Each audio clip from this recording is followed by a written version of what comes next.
Welcome to vision classes. आज हम लोग जानेंगे सीटीईटी एग्ज़ाम के बारे में। जो सीटीईटी का एग्ज़ाम है, कौन सी संस्था लेती है और जो सीटीईटी का एग्ज़ाम क्वालिफ़ाई करने के लिए हमको कौन से सिलेबस को फ़ॉलो करना पड़ेगा। ठीक है? तो सबसे पहले हम लोग ये जानते हैं कि जो ये सिलेबस है, वो कैसे कवर करना है और ये का इसमें आप कुछ भी भाषा रख सकते हैं। इंग्लिश हो गया या फिर उर्दू है या फिर संस्कृत है। मतलब बोलने का है कि लैंग्वेज 1 और लैंग्वेज 2 में कोई भी भाषा आप अपने हिसाब से चूज़ कर सकते हैं। 22 भाषाएँ उसमें हैं, जो सीटीईटी के एग्ज़ाम के द्वारा ली जाती है। इन 22 भाषाओं में जो भी भाषा में आपने इंटर का एग्ज़ाम दिया है, उसमें हिंदी होगा या अंग्रेज़ी होगा या उर्दू होगा, तो वो लैंग्वेज 1 और लैंग्वेज 2 में आप चूज़ कर सकते हैं। तो ये जो लैंग्वेज 1 है, वो भी 30 नंबर का होगा और जो लैंग्वेज 2 है, वो भी आपका 30 नंबर का होगा। ठीक है? अगर सारे मार्क्स को काउंट करते हैं हम, तो ये सारा मार्क्स आपको 150 नंबर का होता है। ठीक है? अब जानते हैं कि इसमें पास मार्क्स कितना चाहिए। तो जो लोग जनरल से बिलॉन्ग करते हैं, उनका पास मार्क्स आपका 90 मार्क्स है। ठीक है? मतलब कि 150 का जो है, 150 जो मार्क्स है उसके आपको 60%। ठीक है? 60% में आपके 90 नंबर होते हैं। तो जो लोग जनरल से बिलॉन्ग करते हैं, उनके 60% मार्क्स पे आपको पास माना जाएगा। ठीक है? सेकंड आपका है, जो लोग ओबीसी से बिलॉन्ग करते हैं, उनका 82 मार्क्स पे क्वालीफाई माना जाएगा। और जो लोग अब जानते हैं इसके सेक्शन के बारे में कि जो मार्क्स आपके हैं 30 मार्क्स आपको सब में दिए हुए हैं। तो 30 मार्क्स का मतलब क्या होता है? ठीक है? सीडीपी का सेक्शन है। जो आपका सीडीपी का सेक्शन है, ये आपको प्योर 30 मार्क्स के सीडीपी के क्वेश्चन इसमें आपको पूछे जाएँगे। ठीक है? आपको सेकंड जो सेक्शन है आपका मैथ्स का, मैथ्स में आपको जो 30 नंबर है, तो 30 में आपको 2 सेक्शन बँटे हुए हैं। ठीक है? इसमें जो 15 नंबर है, वो 15 नंबर सवाल आपको आते हैं, कैलकुलेशन वाले मैथ आते हैं आपको। मतलब कि आपको वहाँ पे मैथ्स दिया रहेगा, वहाँ पे जोड़ने के लिए, गुणा करने के लिए, भाग करने के लिए, कोई सामान खरीदा, कोई सामान बेचा या फिर जो परसेंटेज के ईज़ी सवाल होते हैं, एलसीएम, एचसीएफ के सवाल जो आपको ईज़ी लेवल के रहते हैं, वो इसमें आपको पूछे जाएँगे। मतलब कि क्वेश्चन को देख के जो आपका माइंड लेवल है, वो वहाँ पे जाँचेंगे। ये सवाल आपको होंगे 15 नंबर के, ठीक है? और इसमें जो सवाल है 15, वो 15 नंबर के सवाल आपको मैथ पेडागोजी के रहेंगे। वो सवाल आपके मैथ पेडागोजी के रहेंगे, मतलब कि आपका जो माइंड है, जो आप सोचते हैं, तो बच्चा जो है वो मैथ्स को लेके किस तरह सोचेगा और किस तरह एक्टिविटी करेगा, इससे आपको सवाल होंगे 15 मार्क्स के। तो ये सवाल आपको हो गए 30 नंबर के, ठीक है? अगला नंबर आपका है ईवीएस का। अगर ईवीएस की बात करते हैं, हिंदी का हिंदी का मान लेते हैं, तो हिंदी में आपको 30 सवाल रहेंगे। 30 सवाल में भी आपको सेम पोर्शन बँटा हुआ है यहाँ पे। 15 नंबर के सवाल आपके होंगे, वो सवाल होंगे गद्यांश से, वो सवाल आपके गद्यांश से होंगे। तो गद्यांश में सेक्शन बँटा हुआ है। इसमें आपको 9 नंबर के सवाल होंगे। अब वो सवाल कैसे होंगे? वो आपको सवाल होंगे, एक पैसेज होगा कम से कम डेढ़ पन्ने का या फिर 1 पन्ने का। मतलब जो क्वेश्चन होता है आपको सीटेट का, वो ऐसे बटा, मान लीजिए ये पेज है, तो वो सवाल आपके ऐसे हो सकते हैं। यहाँ पर आपको एक साइड पूरा फुल कंप्लीट रहेगा और यहाँ पे इस तरह का साइड रहेगा, ठीक है? तो आपको एक सवाल होंगे इस तरह के, वहाँ से आपको पैसेज को रीड करना है। रीड करने के बाद आपको वहाँ से सवाल दिए रहेंगे, वो आपको सॉल्व करना पड़ेगा, ठीक है? ये सवाल आपको होंगे 9 नंबर के, ठीक है? और उसके बाद 6 सवाल होंगे आपके पद्यांश से। पद्यांश क्या होता है कि ऐसे मतलब शॉर्ट सा कविता रहेगा, या तो रहेगा 6 लाइन का या आपको रहेगा कविता वहाँ पे 8 लाइन का। जो कविता का भावार्थ है, जो उसका मीनिंग है, वो आपको रीड करना है और ये रीड करने के बाद आपको 6 नंबर के वहाँ पे क्वेश्चन लगाने हैं। तो ये आपको हो गए 15 नंबर के। और 15 आपको सवाल रहेंगे बच्चे के पेडागोजी से, मतलब हिंदी भाषा को लेके बच्चे की मतलब क्या सोच है, या हिंदी भाषा को बच्चे को कैसे माहौल देकर पढ़ाएँगे, ये आपके माइंड का वहाँ पे चेकअप किया जाएगा, ठीक है? इसके बाद आते हैं अंग्रेज़ी पे, जो भी भाषा वहाँ पे चूज़ करते हैं उस पे आते हैं, ठीक है? मान लीजिए आपने अंग्रेज़ी लिया है, तो अंग्रेज़ी में सेम पैटर्न है हिंदी वाला भी उसमें दिया हुआ है। तो मान लीजिए आपने अंग्रेज़ी चूज़ किया है, सेम पैटर्न है आपको, 15 नंबर के सवाल होंगे आपको और ये सवाल होंगे 15 नंबर के। जो सवाल होंगे 15 नंबर के, इसमें 9 नंबर का आपका पैसेज होगा। जिस तरह अभी बताया गया हिंदी के बारे में कि सेम आपको रहेगा पैसेज, उसको रीड करना है और रीड करने के बाद 9 नंबर के सवाल आपको उस पैसेज से जुड़े हुए रहेंगे। वो अच्छे से रीड करना है आपको और 9 नंबर के सवाल का जवाब देना है, ठीक है? 6 नंबर के सवाल आपको पोएट से रहेंगे। पोएट अच्छे से पढ़ना है, जो उसका हिडन मीनिंग है उसको रीड करना है। रीड करने के बाद आपको 6 नंबर के सवाल को वहाँ पे सॉल्व करना है, ठीक है? उसके बाद उसके बाद आपको जो 15 नंबर का पेडागोजी होगा वो आपको बच्चे के बारे में होगा कि इंग्लिश के बारे में जो बच्चे को आपको पढ़ाना है या वहाँ पे या आप उनको कैसे माहौल देकर समझाइएगा। तो ये आपको हो गए 30 नंबर के, ठीक है? अगर ओवरऑल सारे सिलेबस की बात करें कि इसमें कौन से सब्जेक्ट का सबसे अधिक वेटेज है, तो आप देख सकते हैं यहाँ पे कि यहाँ पे आपको 30 नंबर के सीडीपी रहेंगे यहाँ पे, ठीक है? यहाँ पे अगर मैथ की बात करते हैं तो मैथ भी आपके रहेंगे 30 नंबर के। तो हम पेडागोजी को अलग कर लेते हैं, ठीक है? तो 30 नंबर पेडागोजी प्योर पेडागोजी का हो गया। इसमें से आपको 15 नंबर का पेडागोजी मैथ से अलग कर लेते हैं, ठीक है? अगर ईवीएस में आते हैं तो ईवीएस भी आपका 30 नंबर का है। इसका जो 15 नंबर का पेडागोजी है उसको अलग करते हैं, ठीक है? लैंग्वेज में आते हैं हिंदी में, ये 30 नंबर का है। इसका जो 15 नंबर का पेडागोजी है उसको अलग कर लेते हैं।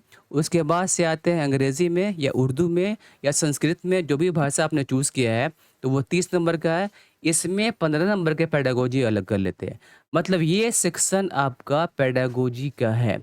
मतलब कि जो एग्ज़ाम है सीटीईटी का उसमें पेडागोजी का कितना वेटेज है, अगर काउंट करते हैं इसको तो 30 और 30 60 और 30 तिहाई के 90, मतलब 90 नंबर का आपको सवाल जो आ रहा है एग्ज़ाम में, क्वेश्चन आ रहा है, वो आपको चाइल्ड पेडागोजी से आ रहा है। मतलब कि चाइल्ड पेडागोजी कितना आपका इम्पोर्टेंट है, इस एग्ज़ाम के लिए कितना वेटेज रखता है, ठीक है? ये आपको सिलेबस हो गया पीआरटी लेवल का, प्राइमरी लेवल का, ठीक है? अब आते हैं 6 टू 8 में। इस 6 टू 8 में क्या सिलेबस है थोड़ा देखते हैं उसके बारे में, ठीक है?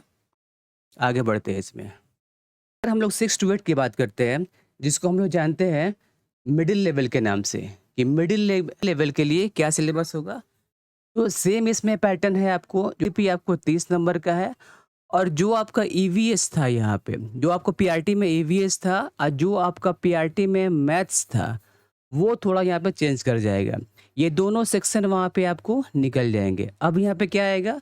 तो यहाँ पे जो साइंस वाले हैं, उनका यहाँ पे आ जाएगा मैथ प्लस उनका आ जाएगा यहाँ पे साइंस, ठीक है? ये आपको होंगे 60 नंबर के। या जिन लोगों ने आर्ट्स लिया है या जिन लोगों ने अपना ग्रेजुएशन कॉमर्स से किया है, तो उन लोग का यहाँ पे आ जाएगा हिस्ट्री और उसके बाद ज्योग्राफी और आ जाएगा इसमें सिविक्स, पॉलिटिक्स। ये आपके नंबर होंगे 60 नंबर के, ठीक है?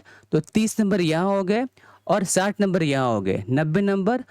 और फिर उसके बाद नंबर आता है लैंग्वेज का। तो लैंग्वेज 1, इसमें कुछ भी चूज़ करते हैं। आपने लैंग्वेज 1 चूज़ कर लिया हिंदी को, जो आपका लैंग्वेज 2 है वहाँ आप चूज़ कर लिया उर्दू को या संस्कृत को या बांग्ला को या तेलुगु को, मलयालम को, जो भी भाषा पे कमांड है आपका या जिस भाषा से आपने ग्रेजुएशन किया है वो आपका यहाँ पे भाषा रहेगा लैंग्वेज 1 में और लैंग्वेज 2 में। अब कई बार सुनने को क्या मिलता है वहाँ पे कि अगर हम लैंग्वेज 1 चूज़ करते हैं सर, तो 1 वाले का जो क्वेश्चन रहता है वो थोड़ा टफ रहता है, 2 वाले का क्वेश्चन ईज़ी रहता है, ठीक है? या किसी से सुनने को मिलता है कि 2 वाले का लैंग्वेज ईज़ी है और जो 1 वाला जो लैंग्वेज है मेरा वो टफ रहता है। तो ऐसा कुछ नहीं है, जो क्वेश्चन सेट करते हैं लोग, तो वो इसको बैलेंस करते हैं लोग। कैसे बैलेंस करते हैं लोग? जैसे मान लीजिए 30 नंबर का आपका लैंग्वेज है, इसमें आपको 15 नंबर का आपको क्वेश्चन है गद्य पद का, पैसेज का, पोएट का, और 15 नंबर का सवाल आपको है जो आता है पेडागोजी से। अब क्या हुआ इसमें, अब जो एग्ज़ाम का क्वेश्चन सेट कर रहा है, वो इसमें इसको बैलेंस करते हैं। कैसे बैलेंस करते हैं? मान लीजिए लैंग्वेज 1 जो हिंदी है, उसका इन्होंने पैसेज को और पोएट को हल्का उसका लेवल ऊपर कर दिया, ठीक है? अब क्या करेंगे 2 वाले में, जो 2 वाला हिंदी है, उसका क्या करेंगे, उसका जो आपको पैसेज है, उसको ईज़ी कर देंगे। या अगर लैंग्वेज 2 का जो 15 मार्क्स का क्वेश्चन है, उसको लेवल हल्का डाउन कर दिया, तो जो उसका सेक्शन है पेडागोजी का, उसके लेवल को हल्का ऊपर कर देंगे। तो ये उन लोग बैलेंस करके काम करता है लोग, ठीक है? अगर कोई बोलता है कि जो एग्ज़ाम में सवाल है लैंग्वेज 2 वाला ईज़ी आया था, 1 वाला टफ आया था, तो ऐसा उनका मानना होगा। लेकिन जो एग्ज़ामिनर है, जो क्वेश्चन सेट कर रहा है, वो उसको बैलेंस करके वहाँ पे चलता है, ठीक है? ये हो गया हमारा सिलेबस के बारे में। आगे बढ़ते हमारा हो गया पीआरटी का और मिडिल का एग्ज़ाम कैसे होता है। अब जानते हैं सिलेबस के बारे में कि सिलेबस क्या है। तो सिलेबस आपके सामने पीडीएफ दिख रहा होगा कि सिलेबस में हमको क्या-क्या पढ़ना है। तो अभी हम लोग जाने पिछले वीडियोसन में कि हमको क्या-क्या पढ़ना है वहाँ पे, अब कितना-कितना पढ़ना है। तो यहाँ पर आपको एक पेज दिख रहा होगा, आपको दिखाते हैं उसको स्क्रॉल करके कि हमको कितना पढ़ना है, क्या पढ़ना है। सीडीपी बाल विकास और शिक्षा शास्त्र जो होता है सीडीपी चाइल्ड डेवलपमेंट पेडागोजी, उसमें हम लोग को इतना टॉपिक पढ़ना है, ठीक है? जैसे यहाँ रोकते हैं आपको, यहाँ पर आपका बाल विकास की अवधारणा व अधिगम के साथ संबंध है, समाजीकरण है, आनुवंशिकता है, बाल विकास का सिद्धांत है, और जो सबसे इम्पोर्टेंट आपका जो चैप्टर है इसमें, वो आपका है ये 3 चैप्टर 5A और 5B और 5C। वाइगोस्की और कोहलबर्ग और जीन पियाजे, इनका एग्ज़ाम में बहुत ही ज़्यादा वेटेज है। अप्रोक्स में अगर आप देखिएगा तो इनसे आपको वहाँ पे 5 से 7 सवाल मिलने वाले हैं। ऐसा बहुत कम एग्ज़ाम में हुआ है कि इससे कम सवाल आए हैं। एवरेज एग्ज़ाम में इनसे कम से कम 5 से 7 सवाल आपको मिलेंगे ही मिलेंगे। तो इन तीनों का वेटेज एग्ज़ाम में बहुत ज़्यादा है। आपको इस जो तीनों पोर्शन को ध्यान से पढ़ना है, ठीक है? आपको चैप्टर 6 पढ़ना है, 7 पढ़ना है, उसके बाद से आपको 8 पढ़ना है, 9 पढ़ना है, 10 पढ़ना है, 11th पढ़ना है, और लाइन से आपको दिख रहा होगा कि इतने टॉपिक्स आपको पढ़ने हैं। तो करीब-करीब आपको इसमें 24 या 25 टॉपिक होंगे, ठीक है? तो आपको इसमें 25 टॉपिक पढ़ने हैं। जो 26 नंबर टॉपिक है, यहाँ पर आपको टैग वर्ड दिया हुआ है। तो टैग वर्ड क्या होता है? तो टैग वर्ड जब आपको सारा चैप्टर पढ़ाया जाएगा, उसके बाद से आपको टैग वर्ड दिया जाएगा। टैग वर्ड क्या होता है? टैग वर्ड एक पार्टिकुलर वर्ड होता है। जब आप क्वेश्चन को कीजिएगा, तो टैग वर्ड वहाँ पे जब क्वेश्चन आपको रीड करेंगे वहाँ पे, तो वहाँ जैसे टैग वर्ड दिया हुआ है कि वहाँ पे हताश, आप बच्चों के लिए हताश का वर्ड इस्तेमाल करते हैं। जैसे बच्चों के लिए आप वर्ड इस्तेमाल करते हैं निरुत्साहित का, आप बच्चे के लिए इस्तेमाल करते हैं रटने वाला वर्ड। तो टैग वर्ड ऐसा होता है कि वर्ड देख के आप उस ऑप्शन को एलिमिनेट कर लीजिएगा, मतलब उस ऑप्शन को आपको आगे पढ़ने की ज़रूरत नहीं है, ठीक है? तो ये टैग वर्ड आपका कब काम करेगा? जब सारे आप चैप्टर को पढ़ लेंगे, उसके बाद से एग्ज़ाम का जब सेट लगेगा, तो उस टाइम आपको टैग वर्ड बहुत ही ज़्यादा काम करेगा, ठीक है? आगे बढ़ते हैं, इसमें दिखाते हैं आप मैथ्स का। तो मैथ्स में अभी आपको बताया गया था डेमोन्स्ट्रेशन में कि मैथ्स में 2 सेक्शन होते हैं। एक होता है कैलकुलेशन मैथ का, और सेकंड होता है आपका पेडागोजी का। तो कैलकुलेशन वाले मैथ से आपको 15 सवाल आएँगे, और जो पेडागोजी है, मैथ का पेडागोजी है, वहाँ से आपको 15 क्वेश्चन आने वाले हैं। तो ये आपको वहाँ से 30 सवाल आएँगे, ठीक है? कैलकुलेशन वाले एरिया में आपको इतना मैथ पढ़ना है, ठीक है? ये सारा मैथ आपको वहाँ पे पढ़ना पड़ेगा। ये सारे चैप्टर आपके सामने स्क्रॉल हो रहे हैं, इन सबको देखिए। ये सारे चैप्टर आपको एग्ज़ाम में 15 नंबर प्राप्त करने के लिए पढ़ने होंगे, ठीक है? आगे बढ़ते हैं। ये सेक्शन आपको मैथ पेडागोजी का है, तो इससे आपको करीब-करीब 15 सवाल आएँगे। 15 सवाल के लिए आपको ये टॉपिक वहाँ पे पढ़ने पड़ेंगे, ठीक है? ये हो गए 15 नंबर के सवाल। आगे बढ़ते हैं इसमें आप।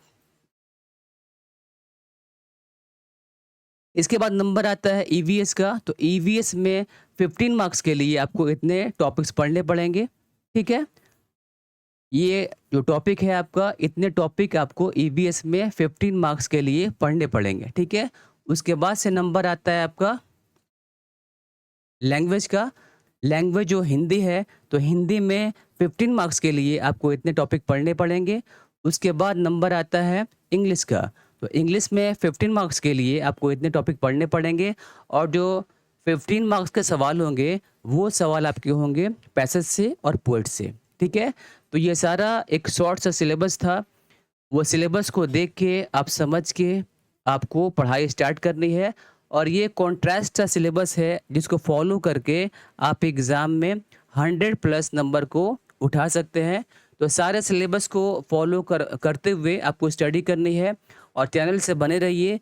इस पे डे बाय डे सारे चैप्टर्स के वीडियोज़ अपलोड किए जाएंगे। तो अपने स्टडी को और आगे बढ़ाइए और ध्यान से इस चैनल से जुड़िए। सारे वीडियो इस पे आपको धीरे-धीरे अपलोड किए जाएंगे, ठीक है?